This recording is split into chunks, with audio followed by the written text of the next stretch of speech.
नरेंद्र मोदी देश का प्रधानमंत्री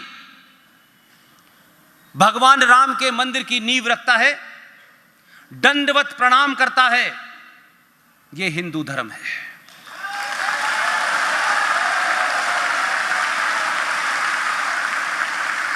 और वही दंडवत प्रणाम करने वाला प्रधानमंत्री बालाकोट में घुस के मारता है, उसे हिंदुत्व कहते हैं।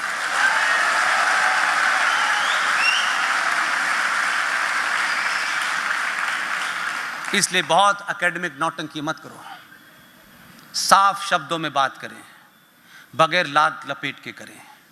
इसलिए आज सनातनी हिंदू समाज के सामने जो सबसे बड़ा खतरा है वो सिर्फ इतना ही है कि आज भारत देश सबसे ज्यादा सुरक्षित है। देश को कोई खतरा नहीं मानता मैं। जो ABCD नहीं जानते वो भी ज्ञान देने लगते हैं, और आजकल टेलीविजन में तो ओफो माशाल्लाह एक से ज्ञानी आता है, कुछ भी बोलता है, क्योंकि उनको पैसे मिलने हैं। आज सबसे बड़ी चुनौती भारत राष्ट्र सनातनियों के सामने है।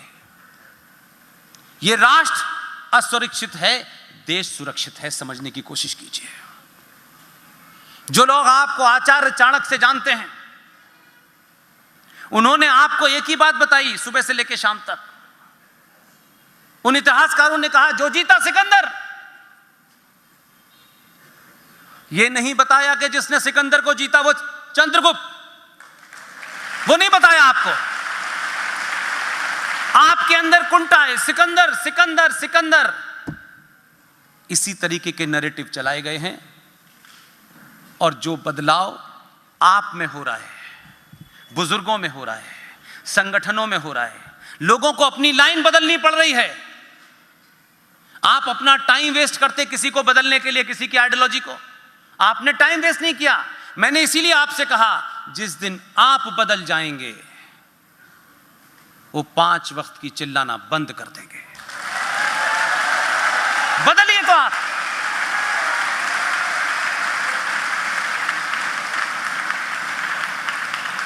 आप बदले।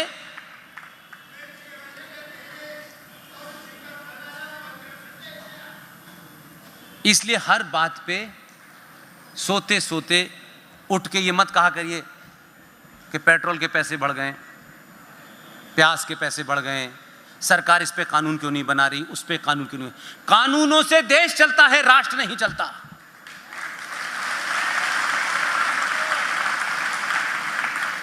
इसलिए जिस दिन भी इस देश में 25 करोड़ सनातनी हिंदू अपने निजी स्वार्थों से और लालच से ऊपर उठ जाएंगे, जाति के भेद से मिट जाएंगे और सच में अपना हीरो चुन लेंगे,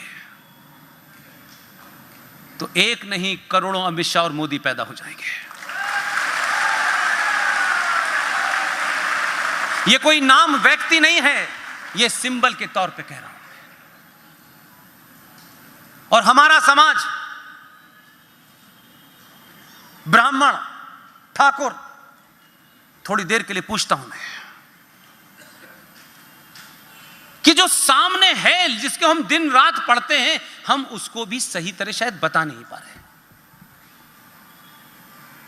2 ब्राह्मण हैं, एक भगवान परशुराम और दूसरा है ब्राह्मण रावण। दोनों ब्राह्मण हैं, इसमें कोई दुविधा है? परशुराम का वाक्य है, मेरा वाक्य नहीं है भाई, मेरी इतनी औकात नहीं। परशुराम ने कहा है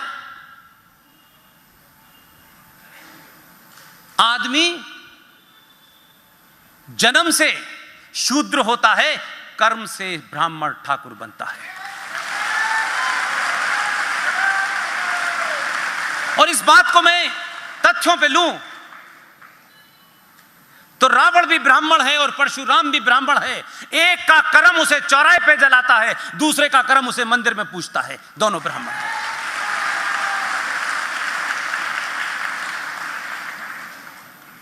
इसलिए इस समाज ने कभी भी किसी पैसे वाले को, अरबपति खरबपति को अपना हीरो नहीं माना। हमारे समाज में आज भी त्यागी को सबसे बड़ा पद मिलता है, उसकी ज्यादा पूजा होती है। क्या ब्राह्मण भगवान राम की पूजा करते वक्त यह सोचते हैं कि ये क्षत्रिय इसकी पूजा नहीं करेंगे? वही मर्यादा पुरुषोत्तम राम है भाई। ब्राह्मण होने वाले रावण को नहीं पूछते, वो ज्ञानी था, सब कुछ था, लेकिन उसका एक कर्म ऐसा हुआ जिसकी वजह से हर बार, हर दिन, हर चौराहे पे उसको पूजा जाता है, उसका नाम कोई नहीं रखता है। तो जाति के बोध में आप बार बार जब ये कहते हैं कि साहब ये जाति थी, वो जाति थी, जो फौज में चला गया, वो चाहे महार रेजिमेंट का हो, चाहे जाट रेजिमेंट का हो, चाहे ब्राह्मण रेजिमेंट का हो, वो क्षत्रिय है, उसकी जाति नहीं पता किसी को। क्या हुआ है कि फौज के कोई 4 जवान मारे गए हों और उनके अंतिम क्रियाक्रम में पूछा गया हो कि इसमें दलित कौन है, इसमें यादव कौन है, इसमें ब्राह्मण कौन है, इसमें ठाकुर कौन है? आप जिस गलतफहमी के शिकार हो गए हैं, जो आपके यहां सामाजिक व्यवस्था थी उसे मजहबी व्यवस्था बता दी गई। आज वकीलों की कम्युनिटी है, डॉक्टरों की कम्युनिटी है, उनके अलग अलग रूल हैं, तो कोई वो जाति हो गई क्या? ये सामाजिक व्यवस्था है समाज को चलाने के लिए। इसलिए आपके पास कुछ भी ऐसा नहीं है जिस पे आपको शर्म आए, कुछ भी ऐसा नहीं है। इसलिए एक नहीं, मैं कई सारी मिसालें दे सकता हूं। मैंने सुना है कि यहां कल जो है टाटिया मामा की जयंती मनाई गई। वो भील थे, कन्वर्जन की बीमारी यहां से लेकर गुजरात तक है। एक छोटी सी बात रखता हूं ताकि आप मेरी बात को सही समझ पाएं। हमारे अपने समाज में अगर एक शब्द में सच को बताना है, सिर्फ एक शब्द इस्तेमाल करना है और कहना है सच क्या है। एक शब्द में विश्वास को बताना है, एक शब्द में अगर कहूं मैं सच, उसका मतलब है मां। मां से बड़ा सच हो ही नहीं सकता। दुनिया इधर से उधर हो जाए, यह सच्चाई बदली नहीं जा सकती। जिस मां ने मुझे अपने गर्भ में रखा है, मैं बड़ा हो जाऊं, गरीब हो जाऊं, मां वही रहेगी।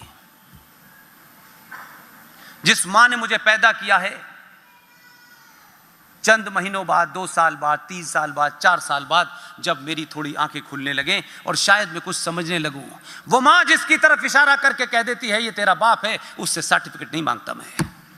इसे कहते हैं विश्वास। आजीवन विश्वास होता है कि यही हमारा पिता है। लेकिन आप सोचिए, हम कहां से चले थे, कहां आ गए?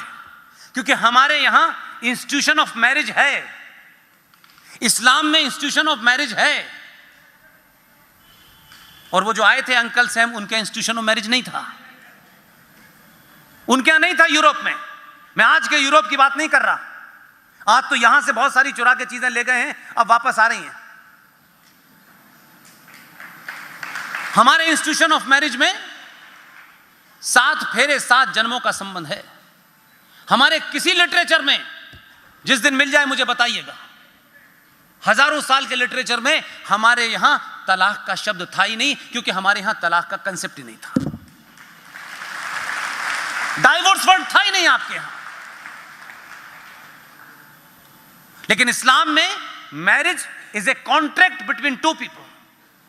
2 लोगों के बीच में एक बिजनेस कॉन्ट्रैक्ट है, जिसके तहत आप मुझे रकम इतनी देंगे अगर मैं शादी से बाहर निकली, और अगर आप निकले तो फिर यह आपको रकम नहीं मिलेगी।